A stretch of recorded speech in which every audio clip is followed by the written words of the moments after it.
عليكم ورحمه الله وبركاته. النهارده بقى معانا ضيفه. قدمي نفسك يا حضره الضيفه. انا رباب، امال تبقى خالته.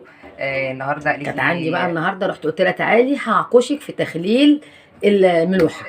انا اكتر حد مشهور في العيله بتخليل الفسيخ، وكلهم بيطلبوه مني عشان يوفروا طبعا، لان هو بقى غالي جدا جدا بره. فاستنونا النهارده ان شاء الله باذن الله. شوفوا احلى فسيخ وجربوا طريقتي وان شاء الله تعجبكم. واستنونا بعد الفاصل نكون غزلنا الفسيخ. وخلي بالكم الفسيخ الاولاني بتاع حفله المدرسه كانت مامتها اللي عاملاه، فهم بصراحه ربنا اساس ده في الحلويات وفي الفسيخ. هي ماما فالنهارده رباب هي هتعمل لنا الايه، هتخلي لنا الفسيخ بتاع العيد بقى. كل سنه وانتم طيبين، وان شاء الله يعجبكم وتعملوا بطريقه رباب. يلا بينا على الشغل. ايوه اساس ده بالونه اتلفت. لا مش جايبه البالونه كل ده كده.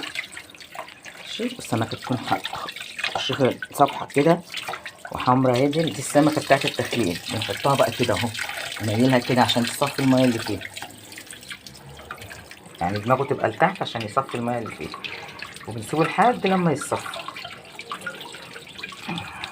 عشان لو في اتربه، بصي السمكه الخياشيم بتاعتها عامله ازاي، حمرا كده، لازم تبقى حمرا تعرفي كده انها طازه وبلدي اهو.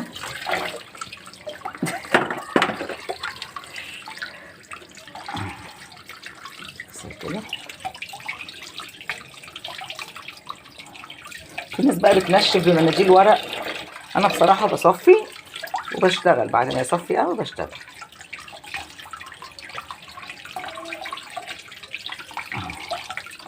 السمكه عامله ازاي، خيشينها. هجيبه غالي شويه مش مشكله، بس حاجه نضيفه. خليك الفرق اهو. ايوه عشان بس تجيب لهم الماسك قدام المرايه. اهم حاجه والقشر يبقى فيه كده، قشر كتير كده كده. السمكيه دي حلوه.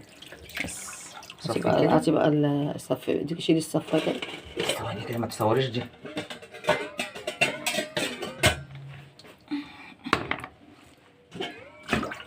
كده بقى احنا هنسيبه الصف.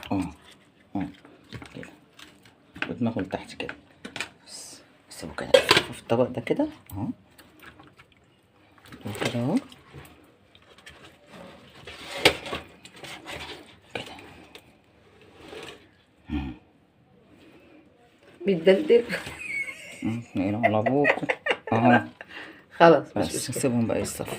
بعد ما صفينا الفسيخ بتاعنا اللي هو البوري، حطينا هنا ملح على شطه. انا عامله بكميه لان انا هعمل ايه، اوردر كبير، مش يعني على قد 2 كيلو ولا حاجه. لا انا بعمل اوردر بالهنا والشفا لاصحابه. فاحنا ان شاء الله كده هنعمل الاوردر قدامكم ونوريكم بيتعمل ازاي. مش مقطوعه اهو طبعا عشان ما نكلفش نفسنا بقى ونشتري من بره وكده. بنحاول نقضي في اي حاجه موجوده عندنا في البيت. ادي شنطه 2، ادي 3. كل ما تحطي في شنط ويبقى متغلف كويس، كل ما تضمني ان هو ان شاء الله يطلع كويس. نيجي بقى نعمل ايه، بسم الله الرحمن الرحيم. نمسك الفسيخيه كده كده. اهم حاجه الورد ده بلدي. الصفيت اهي ما فيهاش نقطه ميه اهي، ناشفه. بعمل ايه، طريقه سهله جدا ما فيهاش اي حاجه. بعمل كده اهو. على فكره انا عامله لهم الطريقه دي قبل كده. عامل ايه بقى، شايفين الخياشيم بتاعت السمكه ازاي صبحه وحلوه ازاي. دي اهم حاجه في اختيار السمك. انا بعمل كده واقوم عامله كده اكني بزغط بطه. ادي 1، ادي 2، ادي 3. والناحيه التانيه ادي 1، ادي 2، ادي 3. طبعا في ناس بتحب الملح الزياده، اللي بيحب الملح الزياده هنعمل له كده من بره اهو. عشان ايه، احنا عندنا اخت بتحب الحاجه حادقه شويه، فاحنا حسب الاوردر المطلوب يعني. يعني اللي هي طالباه بنعمل لها. اجي امسك ده كده اهو، طريقه سهله جدا. بحط هنا كده عشان يبان قدامكم. نعمل واحده كمان. ادي السمكه اهي، بفتح الخياشيم. ادي 1، ادي 2، ادي 3. طبعا في حاجه بتقع مش مشكله، بس احنا ايه كده كده كل ده بينزل جوه. والشطه طبعا بتنزل جوه، بتديله حمار وبتديله ماده حافظه. ادي عملت واحده دماغها الناحيه دي، اعمل الثانيه دماغها الناحيه الثانيه. الحمد لله الشطه. دول 2 كيلو طالعين 5 سمكات، عشان الناس عايزين حجم يعني كبير شويه. وفي ناس بتقول لا انا عايزه الوسط، فاحنا بنجيب لكل واحد الاوردر على حسب الطلب بتاعه يعني. ادي اهو، اسهل منه مفيش. اهم حاجه بتغطيه كويس، وبتعملي بقى التكات اللي انا هقولك عليها دلوقتي كده. عكس مش يعني مش مقياس، خلف بس خلاف يعني. بس احنا ايه اهو، ابسط من كده مفيش. طريقه سهله وحصري على اليوتيوب مع مس امال. محدش هيقول لكم الاسرار والتكات دي، ولا بقى اقعد اقول لك وهنعمل ايه ونحط ونعقد لك الامور. لا لا لا لا, لا. جدا عارفين ان تيجي قناه السهل الممتنع، واحنا في الشتاء، وبنيسر احنا في الشتاء نسهل على الناس.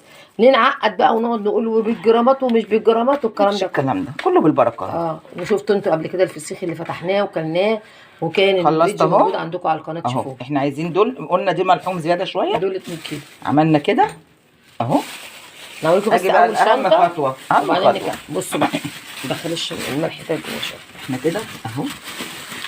اعمل ايه؟ خرج الهواء كده، ولا بقى نعمل استريتش ومش عارف ايه والتكليف اللي ملهاش اي لازمه دي اهو. لف كده بنخرج الهواء. اربط الشنطه دي كده اهو. انتوا عاملين من الفدي اهي. اجي ايه اول شنطه، اقوم جايبه الشنطه الثانيه اهي، احط دي في قلب دي كده. والله يا جماعه مش محتاجه اي تعقيد اهو. الهوا بنخرجه اهو اهو. واحنا في الشتاء بنقعده على فكره. ده احنا هنشيله للعيد ان شاء الله. ده بتاع العيد ان شاء الله. هنطلعه بعد يعني 20 يوم. العيد. لا احنا هنطلعه الاول من الميه وتحطيه في الفريزر. بقى في الفريزر خلاص. بعد 20 يوم. ادي شنطه كمان اهي. ونجيب بعد كده بقى شنطه كبيره كده اهي. 3 حلوين قوي طالما ما فيهمش ايه قطعه، حاجه مقطوعه ولا حاجه مخرومه. لان اهم حاجه ان انت ما يكونش في داخل له هواء ولا حاجه تكون مخرومه. الهواء هو اللي بيبوظه، خلي ريحته وحشه ويعفن ان شاء الله. لا اعوذ بالله يعني. اعوذ بالله، لا عمرها ما حصلت معانا الحمد لله. وهنوريه لكم لما نفتحه حاجه كده يعني ان شاء الله في العيد بقى انتظرونا نفتحه ونوريه اهو كده. ادي اول اوردر يا جماعه، هنحطه كده على جنب عشان نكمل بقيه الايه الاوردرات. ومش هنسيبه كده، احنا هنحطه في حاجه تانية وهنوريكم هنقفل عليه ازاي. حطيه بقى في قلب بس كده وهنرجع بقى نوريكم بنعمل ادي ايه. اول اوردر شايفين كده. هناخد بقى تاني اوردر. ايه ده الاوردر التاني بقى، ده بس صغير شويه. 6 سمكات، في كبير وفي صغير حسب اللي طالب يعني. اللي عايز يعني واحده تقول لك انا عايزاه صغير عشان مثلا باكل لوحدي واطلع الواحده على قدي. واحده تقول لك لا انا عايزاه كبير بيبقى ملحم. هو كله ملحم بسم الله ما شاء الله. واهم حاجه السمكه بتلمع، سمكه وتكون بلدي ومصحصحه كده والعينيها مفتحه. شايفين العيون؟ وريني كده العينين اهو. كله هنا حاجه تكون عينيها مبرقه كده سواء كبيره او صغيره. وبص ده، شايفين الحمار اللي هنا ده اكبر. ده في سمك يا جماعه ارخص من كده، بس احنا بنجيب الحاجه النضيفه الصفحه اللي تبقى طعمها حلو معانا. هنا بقى الملح مظبوط. هنعمل ايه بس كده؟ مش هنحط من في التاني. مش هتحطي في النغشيش؟ لا هنحط بس اللي هم دول كده الثلاثه. ال3 مرات بتوعنا وما نزودش. بقى ازاي المره الاخيره؟ لا حطوش عشان ده احنا ملح متوسط بقى اهو. عشان في ناس بتحب كده وكده بس ادلع من كده لا طبعا مش هيبقى حلو بقى خالص. في ناس بقى علشان اللي هم مرضى الضغط وكده ممكن تقللي حسب. انا هنا سمكيه كبيره قصدي صغيره ممكن اعمل مرتين بس اهو. بس يعني انا عيني بقى بنظري يا جماعه. مش انا اقعد افتي، لا انا الحاجه عينيا بتحكم على الحاجه في ايديا اهو. بنزق ايدينا جوه كده اكننا بنزغط بط عشان ينزل لتحت زي في البطن. ايوه. ما اعرفش بقى ناس يقول لك ايه لا افتحوا ونضفوا. الكلام ده غلط. ما حدش. واللي يقول لك مش عارف احنا بنحطه في الفرن وبناكله بعد 3 ايام. يقول لك بتفينه في الارض في الرمل. كل ده لا. بصوا يا جماعه السمكه مصحصحه اهي لوحدها. انما ما شاء الله يعني. الهنا والشفا على كل اصحاب. الهنا والشفا. ده الكيلو ب350 وفي ناس بتبيع ب450. حرام اللي احنا فيه ده. احنا جايبينه بكام؟ احنا جايبين الكبير ب160. الكبير ب100. ده اللي هنغطي عليه. وطبعا لفينا كل اوردر في 3 اكياس. واهم حاجه الاكياس ما تكونش مقطوعه ولا مخرومه ولا اي حاجه. بصوا بقى هنحطه كده اهو في قلب الجردل اهو كده. كل جردل هنحط فيه 3 اوردر او 2 حسب ما ياخد. ده كده اول 3 اوردر دي كده هنقفل عليهم ماشي. ما يكونش فيه الجردل فيه ميه ولا اي حاجه. صح ده كل يوم بقى نمسك الجردل. ما انا هقول بقى، انا اللي هكمل جامد الكلام. قوي قوي قوي. شايفين؟ ونقوم بقى مغطيين الجردل كده جامد، حاطينه كده جامد قوي، ما يكونش فيه ايه ولا نفس هوا. وكل يوم بقى هناخده ايه، نجربه كده عشان بيبقى بينزل ميه. بص كده اهو كده. تسمعي الصوت ده، تعملي كده، ما انت قافله كويس بقى، تعملي كده وكل يوم تاكدي ان الغطا مقفول. كام يوم كده انت هتلاقي نفسك بعد كام يوم شميتي ريحه الفسيخ. هنكمل بقى بقيه الاوردرات. وبعد 10 ايام قولي. بعد اول اسبوع احنا هنقعدوا اسبوعين. اول اسبوع هنفتح على الجردل، والشنطه اللي تحت نحطها فوق واللي فوق نحطها تحت. هنعمل عمليه تبديل. هنلاقي في ميه ما تتخضيش نازله في قلب الجردل نفسه، اعملي نفس الحركه، اقفلي تاني كويس واحكمي القفل. وبعد كده اسبوعين بقى ان شاء الله باذن الله 15 يوم وتطلعي الفسيخ هيبقى عامل ازاي. برضو بقيه الاوردرات التانيه ولسه